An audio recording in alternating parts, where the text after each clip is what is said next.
ಕನ್ಯಾ ರಾಶಿಯಲ್ಲಿ ಯಾರ ಅಧಿಪತಿಯಪ್ಪ ಅಂದರೆ ಬೃಹಸ್ಪತಿ ಅಧಿಪತಿ. ನೋಡಿ, ಕನ್ಯಾ ರಾಶಿಯಲ್ಲಿರ್ತಕ್ಕಂಥವ್ರಿಗೆ ವಕ್ರದಲ್ಲಿ ಗುರು ಇರ್ತಕ್ಕಂಥದ್ದು, ಮಿಶ್ರ ಫಲವನ್ನು ಕೊಡ್ತಕ್ಕಂಥದ್ದು ಕನ್ಯಾ ರಾಶಿಯಲ್ಲಿರ್ತಕ್ಕಂಥವ್ರಿಗೆ. ನೋಡಿ, ಕೆಲವ್ರಿಗೆ ಖರೀದಿ ಯಥೇಚ್ಛವಾಗಿ ಹಣ ಸಂಪಾದನೆ ಮಾಡೋಕ್ಕೆ ಕೊಡ್ತಾನೆ, ಅದೇ ರೀತಿ ಖರ್ಚು ಮಾಡಿಸ್ತಾನೆ. ನಾವಿವತ್ತು 1,000 ರೂಪಾಯಿ ಸಂಪಾದನೆ ಮಾಡೋದು ಅಂದರೆ 1,000 ಅಲ್ಲ, 1,001 ರೂಪಾಯಿ ಖರ್ಚು ಮಾಡ್ತಕ್ಕಂಥದ್ದು, ಮಿಶ್ರ ಫಲ ಬರ್ತಕ್ಕಂಥದ್ದು.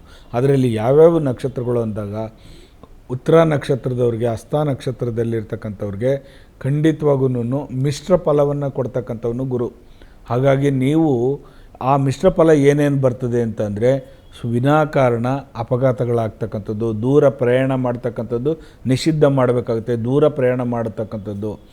ಆಮೇಲೆ ಯಾರ್ಯಾರು ಹೆಣ್ಣು ಮಕ್ಕಳು ಇರ್ತೀರೋ ಅವ್ರಿಗೆಲ್ಲರೂ ಗರ್ಭಪಾತ ಆಗ್ತಕ್ಕಂಥದ್ದು ಮಿಶ್ರ ಫಲದಲ್ಲಿ.